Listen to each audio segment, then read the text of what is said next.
سلام۔ آج ہم ایک بہت ہی دلچسپ اور اہم موضوع پر بات کرنے والے ہیں۔ خرید و فروخت تو ہم سب کی زندگی کا حصہ ہے، لیکن کیا ہم ان حقوق کو جانتے ہیں جو اسلامی اصولوں کے تحت ایک سودے میں خریدار اور بیچنے والا دونوں کو تحفظ دیتے ہیں؟ آئیے آج اس کو ذرا تفصیل سے سمجھتے ہیں۔ اچھا، ایک بات بتائیں، کیا کبھی ایسا ہوا ہے کہ کوئی چیز بڑے شوق سے خریدی اور گھر آتے ہی لگاؤ کہ ارے یہ کیا لے لیا، یا بعد میں پتہ چلے کہ اس میں تو کوئی خرابی ہے؟ یہ ایسی عام سی پریشانی ہے جن کا سامنا ہم میں سے اکثر لوگوں کو کرنا پڑتا ہے۔ تو انہی سب پریشانیوں کا اسلامی قانون تجارت ایک بہت ہی خوبصورت اور عملی حل دیتا ہے، جسے خیار کہتے ہیں۔ خیار کا سیدھا سادہ مطلب ہے اختیار یا آپشن۔ یہ اصل میں اس بات کو یقینی بناتا ہے کہ سودا پوری طرح سے باہمی رضامندی پر ہو اور کسی بھی فریق کو بعد میں نقصان یا پچھتاوے کا احساس نہ رہے۔ تو چلیں سب سے پہلے ان اختیارات کو دیکھتے ہیں جو ایک سودے کی شروعات میں ہی ایک سیفٹی نیٹ کی طرح کام کرتے ہیں، تاکہ کسی بھی قسم کی غیر یقینی صورتحال سے بچا جا سکے۔ اس میں پہلا ہے خیار شرط۔ یہ اس مسئلے کا حل ہے جب کسی کو فیصلہ کرنے کے لیے تھوڑا وقت چاہیے ہوتا ہے، سوچ بچار کے لیے۔ اس میں ہوتا یہ ہے کہ خریدار اور بیچنے والا دونوں مل کر سودے کے وقت ہی یہ شرط طے کر لیتے ہیں کہ انہیں ایک خاص مدت کے اندر سودا کینسل کرنے کا اختیار ہوگا۔ آئیے اس کی ایک مثال دیکھتے ہیں۔ فرض کریں کہ خریدار اور بیچنے والے نے مل کر 4 دن کی شرط طے کر لی۔ اب ان 4 دنوں کے اندر دونوں میں سے کوئی بھی بنا کوئی وجہ بتائے سودے کو منسوخ کر سکتا ہے۔ ہاں، مگر ایک بات بہت اہم ہے کہ اس مدت کا معاہدے میں صاف صاف لکھا ہونا ضروری ہے۔ اچھا جی، اب بات کرتے ہیں خیار رویت کی، یعنی چیز کو دیکھ کر اس کا معائنہ کر کے فیصلہ کرنے کا اختیار۔ یہ حق تو آج کل کے دور میں بہت ہی اہم ہو گیا ہے، خاص طور پر آن لائن شاپنگ کے زمانے میں، جہاں ہم چیزیں اکثر دیکھے بغیر ہی خرید لیتے ہیں۔ مثال کے طور پر کسی نے انٹرنیٹ پر تفصیلات دیکھ کر ایک مشینری خرید لی، لیکن جب وہ چیز گھر پہنچی اور اس کا معائنہ کیا تو پتہ چلا کہ یہ تو ویسی ہے ہی نہیں جیسی بتائی گئی تھی۔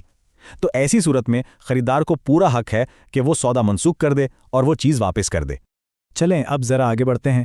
اب ان اختیارات کی بات کرتے ہیں جو اس وقت کام آتے ہیں جب خریدی ہوئی چیز میں ہی کوئی مسئلہ نکل آئے، چاہے وہ کوئی خرابی ہو، کوالٹی کا فرق ہو یا پھر قیمت کا مسئلہ ہو۔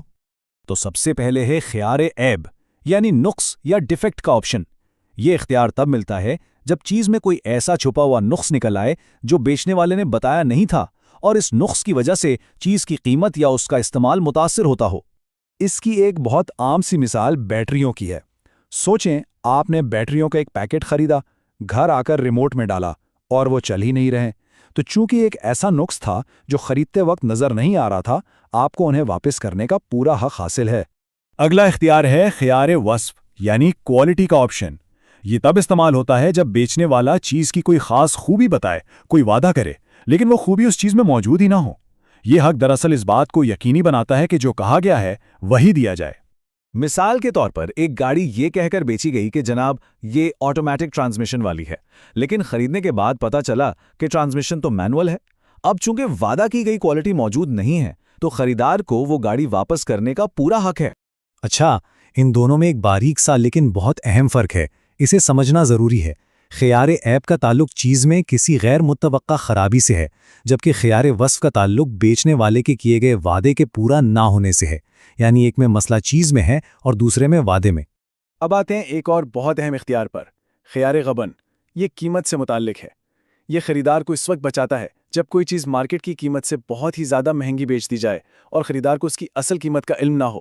جیسے کسی نے ایک پین 500 روپے میں بیچ دیا، بعد میں خریدار کو پتا چلا کہ ارے اس کی مارکیٹ قیمت تو صرف 250 روپے ہے۔ اب چونکہ قیمت میں بہت بڑا فرق ہے، تو اس وجہ سے خریدار کو وہ پین واپس کرنے کا اختیار مل جاتا ہے۔ اب تک ہم نے ان حقوق کی بات کی جو کسی ایک فریق کو ملتے ہیں، لیکن کیا ہو اگر سودا ہونے کے بعد دونوں ہی پارٹیاں اسے ختم کرنا چاہیں؟ جی بالکل، ایسا بھی ہو سکتا ہے، اور اسی خوبصورت تصور کو اقالہ کہتے ہیں۔ تو خیار اور اقالہ میں بنیادی فرق بالکل صاف ہے۔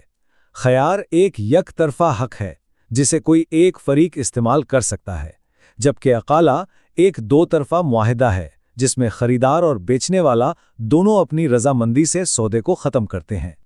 اور یہ صرف ایک قانونی عمل نہیں ہے، بلکہ اس کا ایک بہت گہرا اخلاقی اور روحانی پہلو بھی ہے۔ ایک حدیث مبارکہ میں آتا ہے، جو شخص کسی ایسے مسلمان کے ساتھ اقالہ کرے جو اپنے سودے سے خوش نہیں، اللہ تعالیٰ قیامت کے دن اس کے گناہوں کو معاف فرما دیں گے۔ تو آخر میں ان تمام اختیارات کا مقصد کیا ہے؟ یہ سب مل کر ایک ایسے سودے کی بنیاد رکھتے ہیں جو شفاف ہو، منصفانہ ہو اور سب سے بڑھ کر باہمی اطمینان پر مبنی ہوں۔ تو یہ 5 خیار ایک طرح سے ایک منصفانہ معاہدے کے ستون ہیں۔ شرط کا حق سوچنے کا موقع دیتا ہے، رویت کا حق معائنے کو یقینی بناتا ہے، عیب کا حق نقص سے پاک چیز کی ضمانت ہے، وصف کا حق وعدے کی پاسداری کرواتا ہے، اور غبن کا حق مناسب قیمت کو یقینی بناتا ہے۔ تو آخر میں ایک سوال، آج کی اس پیچیدہ آن لائن دنیا میں جہاں لمبے چوڑے ٹرمز اینڈ کنڈیشنز کو سمجھنا بھی ایک مشکل کام ہے، انصاف کے یہ سادہ اور واضح اصول ہمارے لین دین کو کیسے بہتر بنا سکتے ہیں؟ اس پر ضرور سوچیے گا۔